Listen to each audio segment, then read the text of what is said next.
Todos nós temos medo de alguma coisa ou de várias coisas. O medo é uma resposta bem comum, principalmente à escuridão. Esse medo do escuro normalmente é visto em crianças, mas agora os cientistas acreditam que podem ter descoberto os mecanismos cerebrais por trás desse medo. Esses mecanismos funcionam em áreas determinadas do cérebro.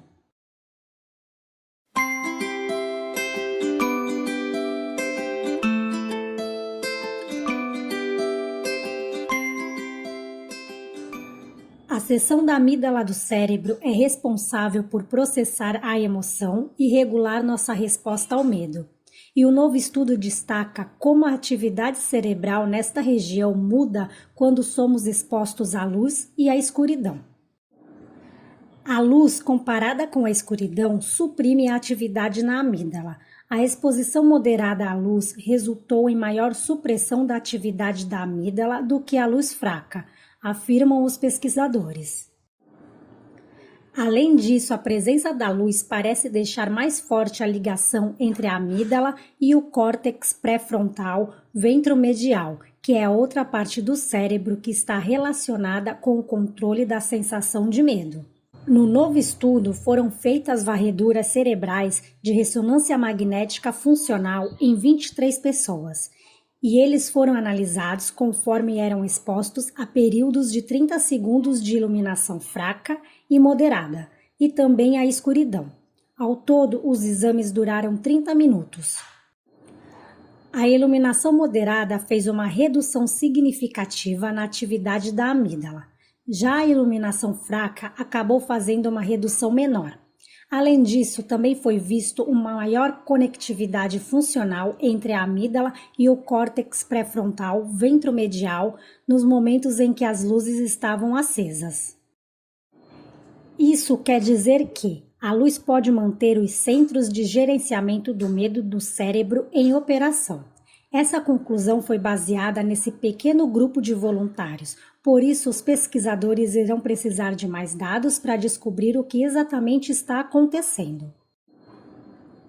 Esses efeitos podem contribuir para os efeitos de elevação do humor da luz, por meio de uma redução do afeto negativo relacionado ao medo e do processo aprimorado da emoção negativa, afirmam os pesquisadores.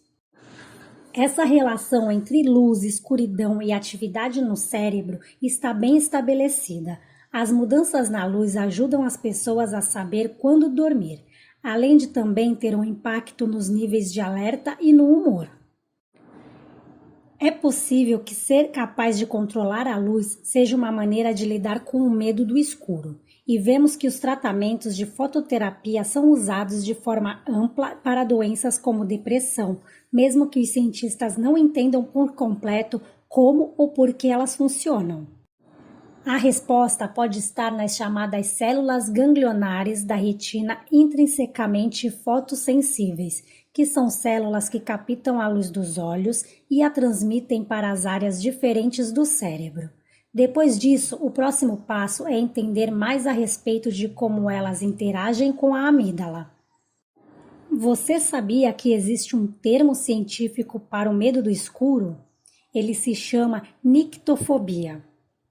São usados como sinônimos os termos escotofobia, que é o medo da escuridão, aclufobia, medo da névoa, ligofobia, que é o medo do crepúsculo. Não é do filme, tá, gente? Há diversas causas para a nictofobia. Primeiramente, há uma teoria de que no princípio da evolução humana, quando não havia formas de produzir luz à noite, a escuridão era um sinal de perigo, porque o indivíduo se tornava mais vulnerável aos seus predadores. Em razão disso, há a ideologia de que o medo do escuro seja, assim, uma resposta genética da evolução humana. Outro ponto de análise é que o medo do escuro pode se originar de uma experiência traumática no passado da pessoa. Por exemplo, caso a criança tenha sido deixada no escuro como forma de castigo ou o medo tenha sido instigado nela por meio de irmãos, amigos ou filmes. Por fim, os traumas vividos durante a infância no escuro, como violência doméstica, abuso sexual e acidentes de carro, podem também desencadear um medo persistente do escuro. Sintomas de nictofobia. Os sintomas de nictofobia são similares aos sintomas de outras fobias específicas. Assim, as pessoas com essa fobia experimentam um medo extremo quando estão em um ambiente escuro. O desempenho escolar e/ou profissional e as tarefas diárias podem sofrer interferência com a presença dos sintomas. Além disso, os sintomas da doença se dividem em dois segmentos, que são os físicos e os emocionais.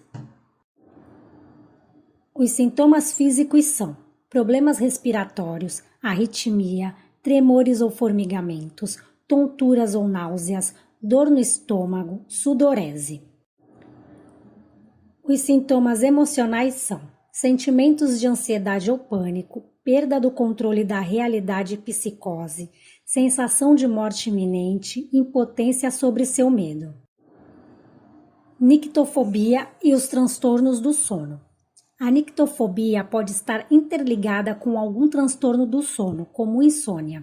Segundo um estudo realizado em universitários de Toronto, das pessoas que sofrem de insônia, quase metade tem medo do escuro. Os pesquisadores mediram as respostas dos estudantes a ruídos de luz e à escuridão. Dessa forma, aqueles que se assustavam mais facilmente tinham mais dificuldade para dormir. Por conseguinte, os alunos que dormiam bem e não sofriam do medo se acostumaram com o barulho e dormiram bem. Porém, os alunos com insônia foram os que ficaram mais ansiosos em relação ao escuro. Tratamento. A nictofobia pode afetar o dia a dia e até mesmo o padrão de sono. Em razão disso, é necessário procurar um tratamento especializado. A terapia comportamental é uma das formas de terapia que são recomendadas no tratamento da nictofobia. Por meio de dados científicos, essa abordagem traz resultados eficientes para essa condição.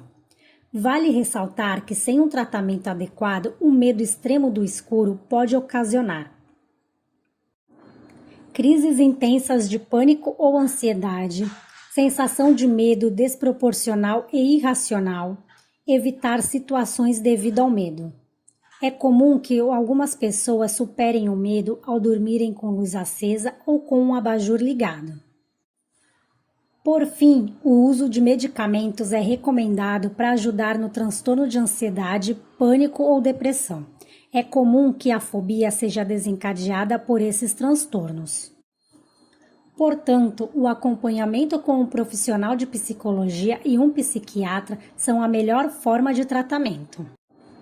E você? Já teve medo do escuro? Tem medo do escuro ainda? Deixa aqui nos comentários. Obrigada e até o próximo vídeo.